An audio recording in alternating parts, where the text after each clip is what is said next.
오늘 본문을 읽으면서 궁금한 게 하나 생겼습니다. 예수님이 성전 청결하신 사건인데요. 지난 시간에 마가의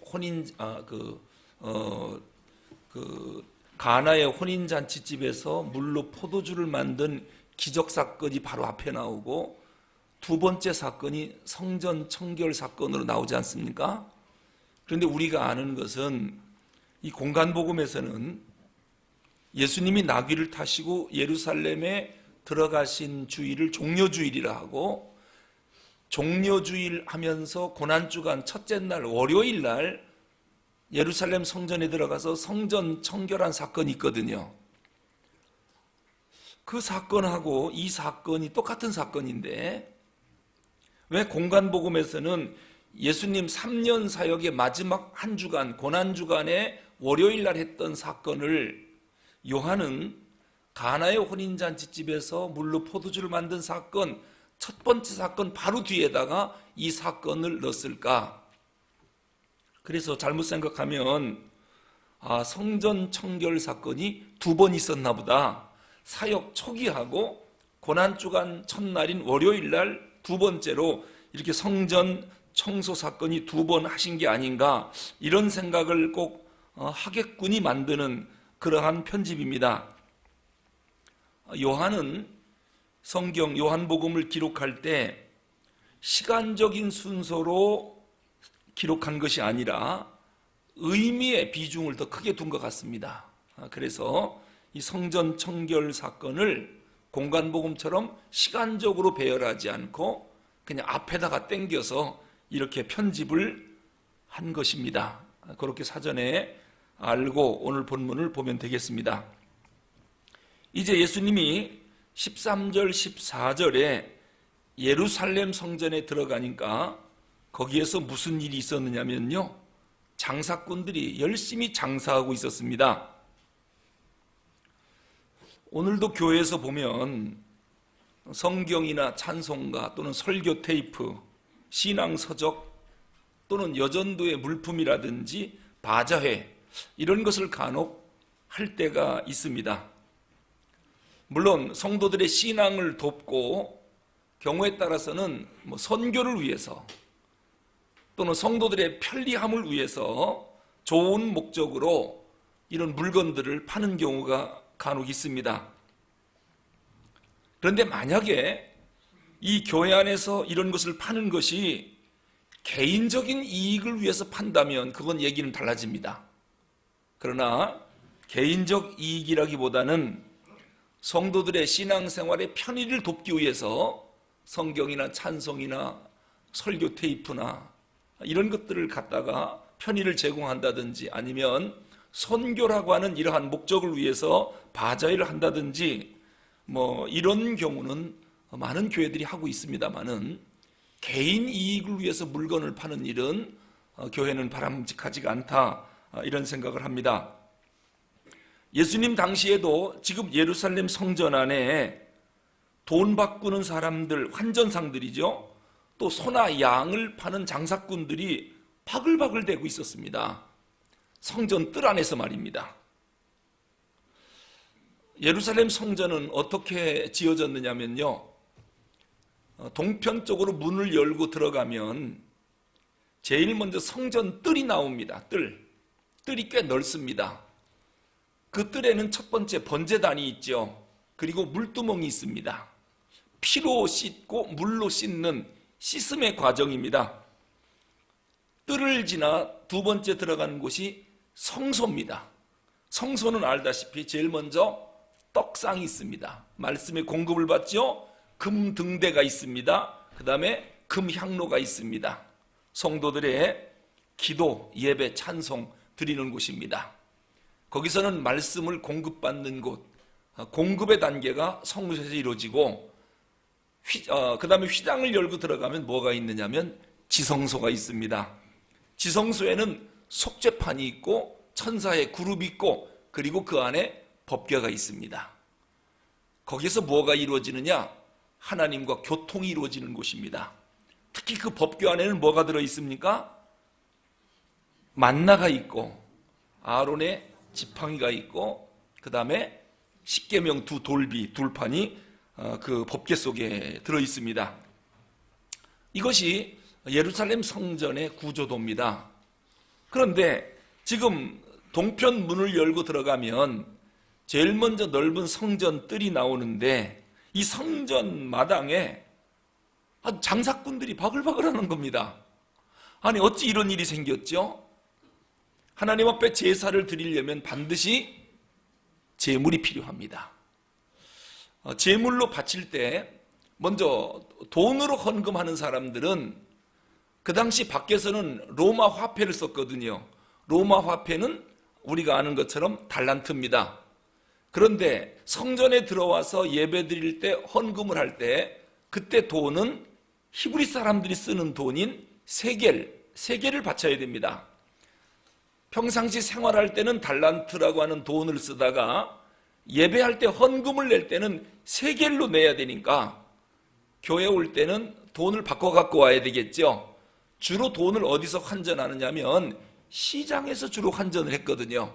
그런데 이스라엘 백성들이 환전을 하러 시장까지 갔다가 다시 환전해서 성전으로 들어오려면 여러 가지 불편하잖아요. 그래서 환전상들이 어디에 들어와 있습니까? 성전 뜰 안으로 들어와 있는 거예요. 그럼 환전하다 보면 환차익이 생기지요. 환전상은 그 이익을 먹는데 환전상들이 고스란히 이익을 가져가도록 제사장들이 놔두질 않겠죠. 여기는 누구의 영역입니까? 제사장 영역. 그러니까 환전상들이 이곳에 들어오면 장사가 되니까 제사장들에게 뭐가 거래가 있었겠죠. 우리 한편 구석 장소를 주시오.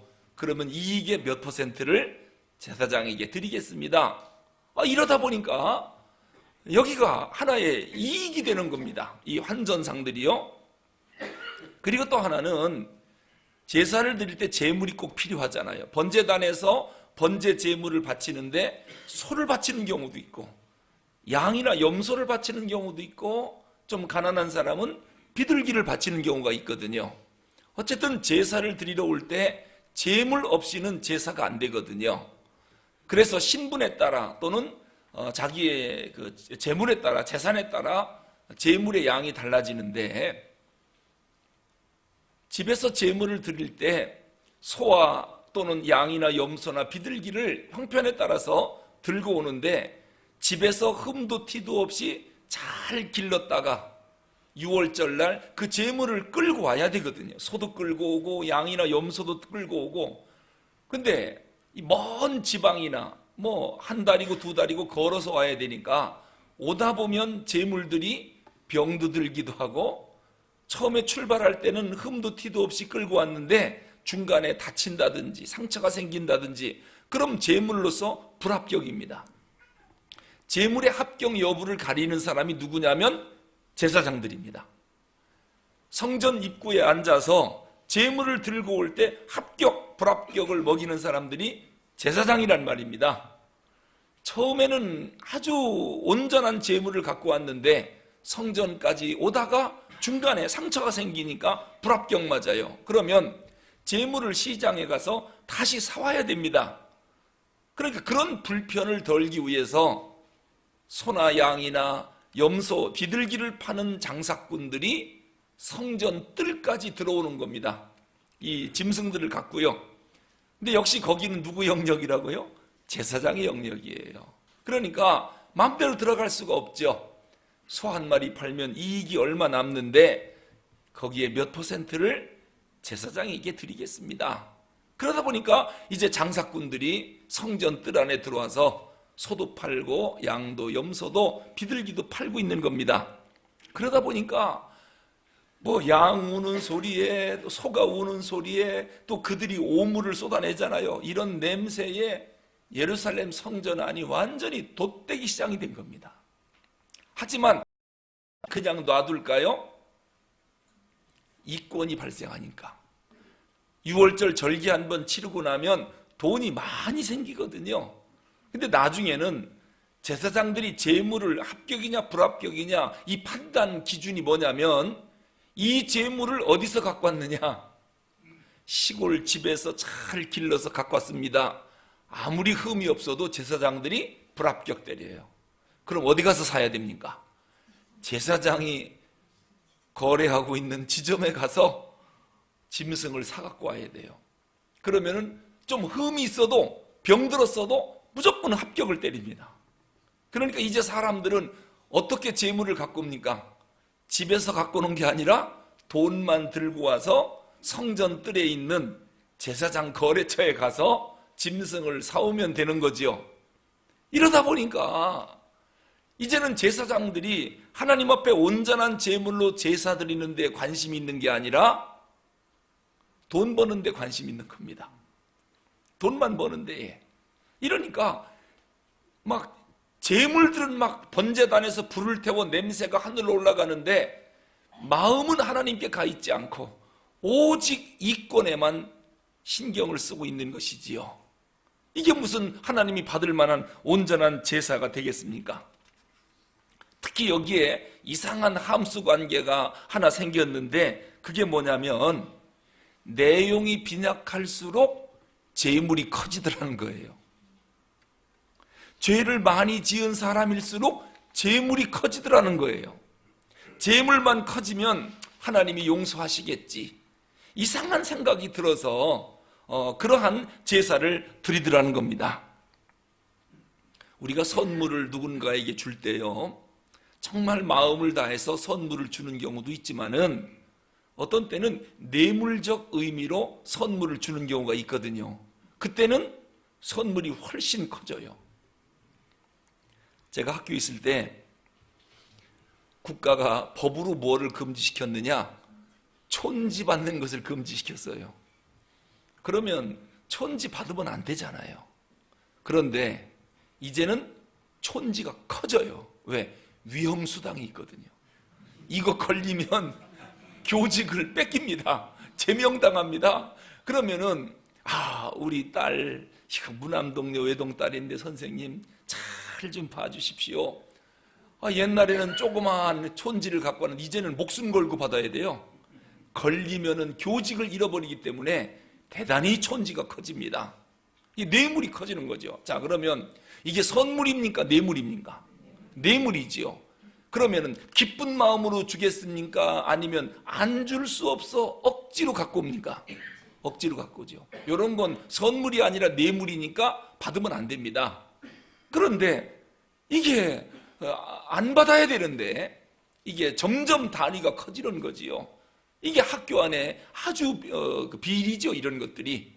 그렇게 하지 말라고 하는데도 그냥 아무도 모르게 음지에서 이런 것들이 거래가 오고 가니까 선생님들의 권위가 떨어지고 아이들은 선생님들의 말보다는 행동을 보고 교훈을 받거든요. 아무리 앞에서 진리를 외쳐도 뒤에서 촌지받고 뇌물을 받는 걸 애들이 다 알거든요. 왜요? 뇌물 주고 엄마가 집에 가서 얘기하거든요. 네 선생한테 오늘 뇌물 주고 왔다. 그럼 이 아이들이 학교 와서 무슨 생각하겠어요? 에이구 뭐 바르게 살아라, 거짓되게 살지 말라, 바른 말 해도 선생님 어제 뇌물 받았댄다. 지들끼리는 다 통하고 있어요. 교육이 됩니까 안 됩니까? 그래서 예수를 잘 믿으면 그 선생 부자 돼요 못 돼요? 부자가 될 수가 없는 거예요. 왜냐? 뇌물을 받으면 안 되거든요. 그러니까 예수를 잘 믿으면 큰 부자 된다. 맞아요? 틀려요? 틀리다니까요. 예수를 현찮게 믿고 신앙이 없으면 진짜 부자 될 수 있어요. 왜? 뇌물 막 받으면 되거든요. 신앙 양심이 없으니까. 이런 일들이 학교 안에서도 벌어지더라고요. 그런데 이러한 일들이 어디서 벌어지느냐? 예루살렘 성전 안에서, 그것도 제사를 집례하는 제사장들 가운데 이권이 개입이 돼갖고, 물론 양심의 가책은 있겠죠. 이런 짓 하면 안 되는데 이런 생각을 하면서도 이게 뇌물이 좋으니까, 돈이 좋으니까 이번만 한탕 하자. 그리고 다음 달부터는 하지 말아야지 하는데 다음 달에 또 하는 거예요. 왜? 금년만 하고 내년부터는 하지 말자. 계속 이렇게 되는 거예요. 그러니까 양심은 계속 꺼리낌이 있는 거예요. 양심은 살아있으니까. 그런데 이 뇌물 때문에 계속 이런 못된 짓들이 예루살렘 성전 안에서 거창하게 벌어지고 있었다. 이게 그 당시 하나님 앞에 제사 드리는 제사장들의 모습이고 백성들의 모습이었어요. 진정으로 회개의 눈물을 흘리고 하나님 앞에 제물을 드리고 제사를 드리는 게 아니라 형식적으로 회개할 마음이 전혀 없는 거예요. 그러나 또 제사는 드려야 되니까, 용서는 받아야 되니까 제물만 끌고 와서, 그것도 온전한 제물이 아니라 병든 거라도 제사장이 합격을 때리면 그냥 그거를 불태워서 피해 제사를 번제단에서 드린 것입니다. 이사야 1장에 보니까요, 내용은 없고 그냥 형식만 거창한 이 제사를 하나님이 보고 이스라엘 백성들에게 화를 내는 겁니다. 엄하게 꾸짖는데 뭐라고 말씀합니까? 다시는 내 앞에 제물을 갖고 오지 마라. 너희들 내 마당만 밟고 갈 뿐이니라. 나는 아주 제물의 피 냄새에 지쳐버렸다. 피의 제사를 드리면 내가 너희들의 죄를 용서할 것 같으냐? 너희들 내용은 없고 형식만 있잖아. 짐승만 잡아 드린다고 그래서 내가 죄를 용서할 것 같으냐? 피 냄새에 지쳐버렸다. 다시는 제물을 갖고 오지 마라. 내 마당만 밟고 가는구나. 하나님이 크게 진노하셨습니다. 이것을 오늘 본문에서는 뭐라고 말씀하느냐? 성전을 사모하는 열심이 나를 삼키리라 예수님이 말씀했습니다.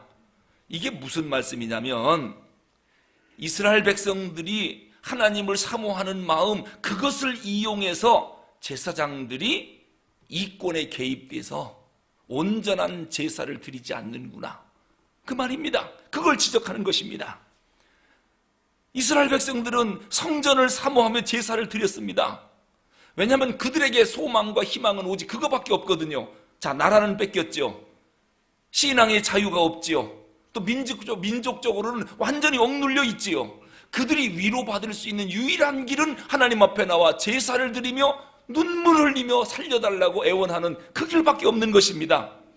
이러한 백성들의 순수한 마음, 간절한 마음을 누가 이용을 하는 겁니까? 제사장들이 이용을 해서 장사를 하고 거기서 이권으로 돈을 버는 겁니다. 이런 짓이 교회 안에 발생한 거예요. 여러분, 홀이라도 담임 목사인 제가 제자 훈련한다고 책 만들어 갖고 비싸게 받거든. 왜냐하면 보통 요즘 제자 훈련 우리 지금 계속 하고 있잖아요. 책을 만들어서 그 인쇄소에 갖다 주고 제본해서 가까우는데 책 한 권이 보통 한 5,200원 꼴이더라고요. 200권을 복사해 제본해 갖고 오면은 거의 한 100만 원 정도 되니까 책 한 권당 5,000원 꼴이에요. 5,200원 꼴. 얼마 받습니까? 전 잘 모르겠는데. 얼마 받아요? 5,000원 받지요. 5,000원. 보통 아마 5,000원 받을 거예요. 그러니까 복사비도 안 나오는 거다 생각하면 돼요. 여기에서 이권이 개입이 되면 혹시 그 책 팔아서 목사님 얼마 먹습니까? 그걸 뭐 10,000원 내라, 뭐 15,000원 내라, 20,000원 내라 하면은 그 이익이 좀 많이 떨어집니다. 근데 그런 것을 교회가 하면 안 되지요. 그러니까 전혀 그런 데는 이권이 개입되지 않았다, 그렇게 생각하면 돼요. 책을 만드느라고 수고한 수고료는 전혀 없으니까 걱정하지 말고 그냥 복사비만 받아서 여러분에게 훈련하는 교재용으로 쓴다, 그렇게 생각하면 돼요. 그러면 은혜가 될 텐데 이것을 가지고 말이죠, 원가는 1,000원, 2,000원 들어가는데 막 5,000원 내라, 10,000원 내라, 그래서 뭐 수천 권씩 판다. 그럼 이 이익이 어디로 가겠습니까? 슬그머니 담임 목사가 먹는다. 지금 예루살렘 성전 안에 제사를 드리며 이런 일들이 발생하는 겁니다. 이게 수익이 꽤 괜찮은 거예요. 그러다 보니까 이제는 제사에는 관심 없고 제사밥에만, 이 제물에만 관심이 있어요. 왜? 이 염소 한 마리, 소 한 마리가 이익이 상당히 많이 생기거든요. 이러니까 막 장사꾼들은 자기 나름대로 또 이익을 먹고 제사장도 이익을 먹고 엉망이 된 겁니다. 하나님이 이 모든 것을 다 보고 있는 것입니다. 백성들이 저렇게 순수하게 와서 하나님 앞에 죄 용서받고 제사를 드리려고 하는 이것을 제사장들이 이용을 해먹고 있는 거예요.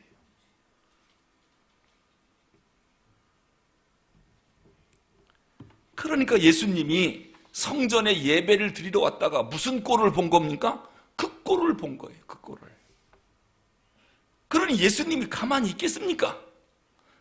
오늘 14절, 15절 보니까 예수님이 어떻게 합니까? 자, 14절, 15절 읽어보겠습니다. 시작. 성전 안에서 소와 양과 비둘기 파는 사람들과 돈 바꾸는 사람들이 앉아있는 것을 보시고 노끈으로 채찍을 만드사 양이나 소를 다 성전에서 내쫓으시고 돈 바꾸는 사람들의 돈을 쏟으시며 상을 엎으시고 16절 비둘기 파는 사람들에게 이르시되 이것을 여기서 가져가라. 내 아버지 집으로 장사하는 집을 만들지 말라 하시니 예수님이 지금 너무 화가 났습니다. 환전상에 돈 바꾸는 환전판을 뒤집어 엎고 그리고 채찍을 들어서 막 장사꾼들 소와 양과 염소를 막 다 내쫓아버리고 성전을 깨끗하게 청소를 해버립니다. 그런데도 제사장들이 또 이 장사꾼들이 예수님에게 함부로 대들지 못하는 거예요. 왜 그러냐면 원래 성전 안에서 이런 짓 하면 안 되거든요. 이러면 안 되는데 이런 마음이 제사장들도 있었어요. 또 장사꾼들도 여기서 이권 개입이 돼갖고 이런 짓 하면 안 되지. 양심의 가책을 계속 받으면서도 장사를 계속한 것은 이 돈 때문에 그런 거거든요. 본래 목적과 잘못된 이권 개입이 성전 안에서 있었던 것입니다. 처음에는 예배드리러 제사드리러 오는 이 백성들의 편의를 제공하기 위해서 순수하기 시작했는데 여기에 점점점 이익이 발생하면서 목적이 완전히 바뀌게 된 것입니다. 예수님이 그것을 보고 성전을 깨끗하게 청소한 것이지요. 그때 궁여지책으로 제사장들이 뭐라고 항거하느냐? 그게 18절입니다. 읽어보겠습니다. 시작. 이에 유대인들이 대답하여 예수께 말하기를 네가 이런 일을 행하니 무슨 표적을 우리에게 보이겠느냐? 아니 네가 무슨 자격으로 이런 짓을 하느냐? 이걸 묻는 것입니다. 이때 예수님께서 대답합니다. 그게 바로 19절입니다. 시작. 예수께서 대답하여 이르시되 너희가 이 성전을 헐라 내가 사흘 동안에 일으키리라. 아니 이게 무슨 말씀입니까? 이런 성전의 예배를 헐어버려라. 더 이상 예배 드리지 마라. 제사 드리지 마라. 다 부셔버려라. 내가 사흘 만에 성전을 다시 일으키리라. 이렇게 말씀하십니다. 그때 이 제사장과 이 장사꾼들이 아니 헤롯 성전이거든요. 이게 몇 년간 지은 거라고요?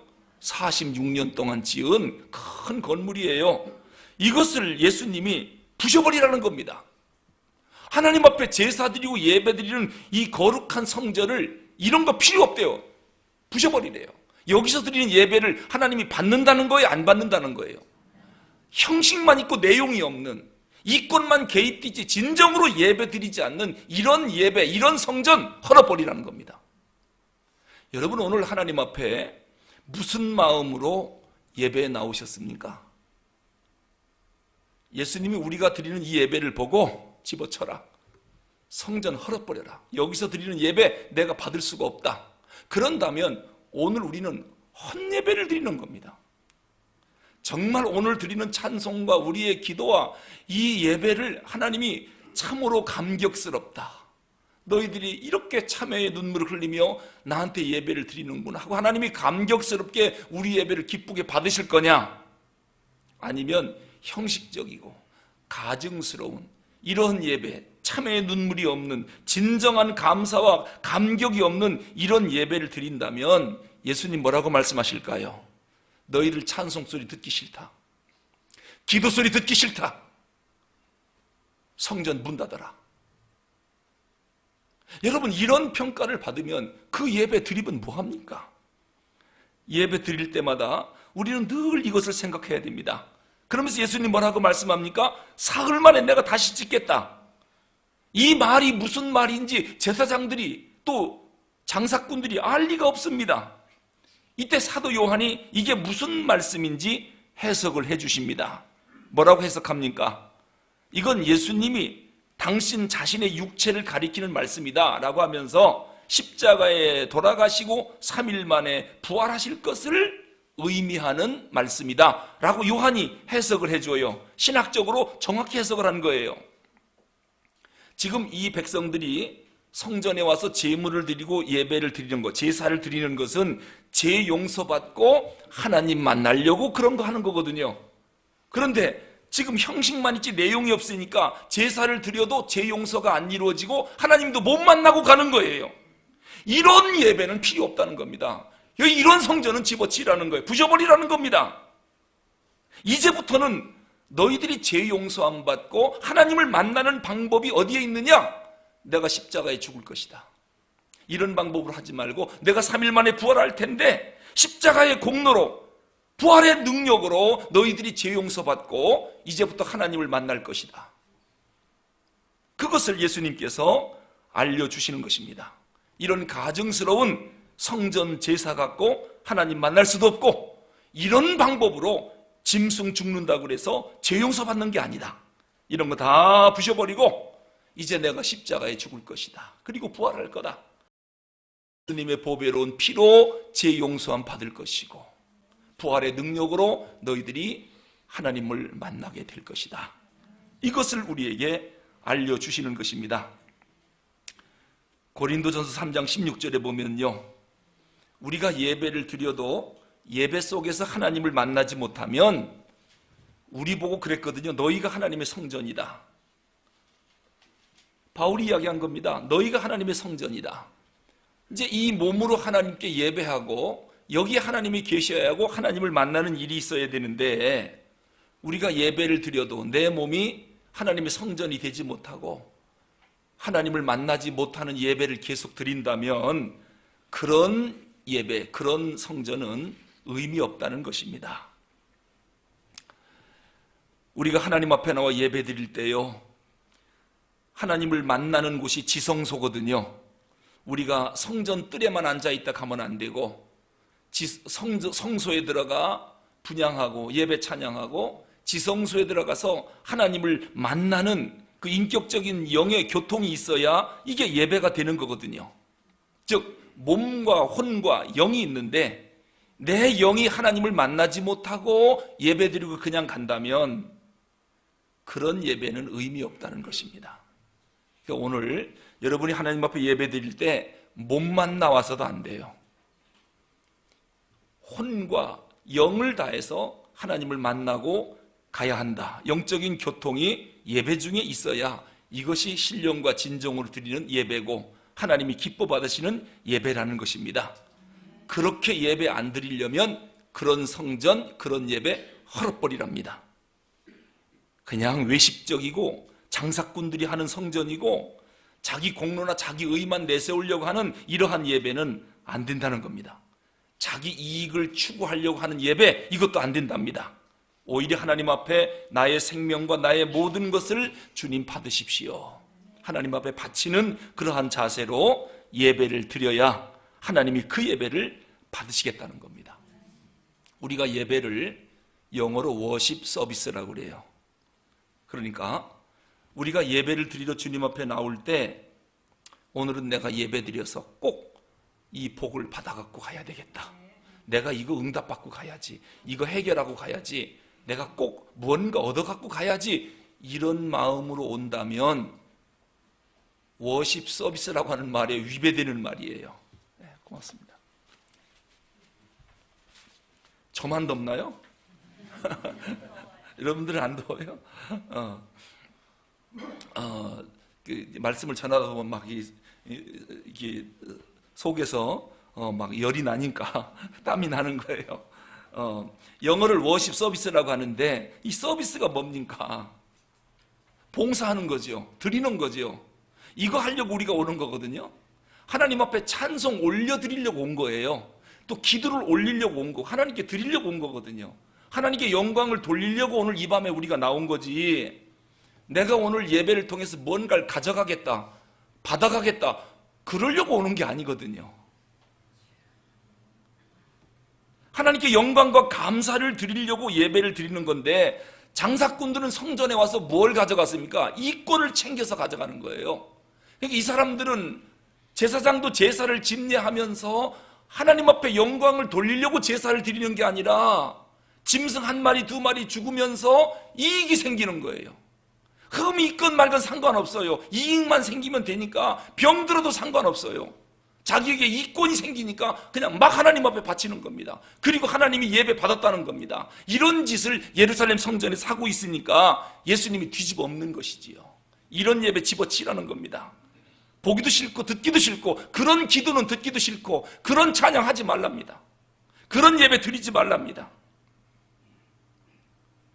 그런데도 제사장과 이 장사꾼들이 성전을 헐라고 하는 이 말씀을 못 알아들으니까 회개를 안 하는 겁니다. 아이고 하나님 지가 잘못했습니다. 지금까지 예배 잘못 드렸습니다. 번제물 잘못 바쳤습니다. 회개가 없는 예배를 드렸습니다.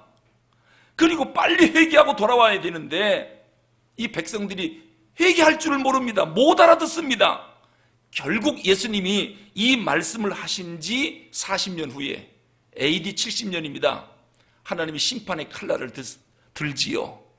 끝내 성전을 헐지 않고 회개하지 않으니까 로마의 디도 장군을 일으켜서 예루살렘을 침략하게 하고 예루살렘 성전을 부수고 불태우는데 돌 위에 돌 하나도 남기지 않고 다 흩어져 버립니다. 회개하지 않으면 하나님이 심판이 임한다라고 하는 것입니다. 그리고 그 성전을 무너뜨린 다음에 2000년이 지난 지금까지도 성전을 재건시키지 않습니다. 지금 그 자리에 이슬람 사원이 들어와 있습니다. 트럼프 대통령이 예루살렘을 수도로 정했지요. 그리고 아마 글쎄요, 회교 사원을 헐어버리고 거기다가 예루살렘 성전까지 지은다면 아마 3차 세계대전이 일어나지 않을까요? 그런데 아직도 예루살렘 성전 무너진 것을 짓지 못하고 있습니다. 부패한 내 마음의 성전을 내가 헐지 못하면, 내가 회개하지 않으면 이제부터는 하나님이 허신다라고 하는 거, 그때는 아픔이 따라옵니다. 고린도전서 3장 17절에 보면 누구든지 하나님의 성전을 더럽히면 하나님이 그 사람을 멸하시리라. 꼭 기억해야 됩니다. 내 마음이 하나님의 성전이에요. 이걸 거룩하게 정말 하나님이 기뻐 받으시는 산 제사의 예배를 하나님 앞에 올리지 않으면, 하나님의 성전을 더럽히면 하나님이 그 사람을 멸하시리라. 이 심판의 말씀을 오늘 본문을 읽으면서 우리가 꼭 깨달아야 됩니다. 하나님의 성전이 거룩합니다. 우선 성전 안에 예배 드리러 오는 우리들도 몸과 마음을 거룩하게 하고 예배를 드려야 됩니다. 그래서 우리가 예배 드릴 때 첫 번째로 하는 게 뭡니까? 참회의 기도예요. 여러분, 예배 드리기 전에 참회의 기도를 꼭 하셔야 됩니다. 참회의 눈물을 흘리고 그리고 나서 죄 용서받고 하나님 앞에 예배를 드려야지, 회개의 눈물이 없는 제사 하나님이 받으실 것 같습니까? 피냄새에 하나님이 아주 질렸답니다. 그런 예배 안 받으시겠답니다. 죄 짓고 와서 뻔뻔스럽게 하나님 영광 받으십시오, 하나님 받을 것 같습니까? 못된 짓 하고 와서, 슬금슬금 나쁜 짓 하고 와서 교회만 와서 앉았다 간다고 그래서 하나님 예배 받으시느냐? 내 마당만 밟고 가지 말랍니다. 이런 예배를 지금 예루살렘 성전 안에서 뻐젓하게 제사장 인도하에 예배를 드리고 있는 것입니다. 제가 제일 걱정되는 게 그겁니다. 주일날마다, 수요마다, 새벽마다 하나님 앞에 예배 드리러 오는 이 많은 성도들이 진짜 참회의 눈물을 흘리고 예배를 드리며 주님을 만나고 가고 있는가? 아니면은 코트 날 수 있습니까? 신사복 딱 입고 옷 깨끗하게 입고 화장 이쁘게 하고 와서 그냥 할렐루야 하면은 다 예수님 동생 예수인지 알죠? 속을 어떻게 합니까? 무슨 못된 짓을 하고 와서 앉아 있는지. 저 이재철 목사님 설교한 가운데 제가 언젠가 한번 이렇게 듣다가 그 설교가 나오더라고요. 이재철 목사님일 거예요.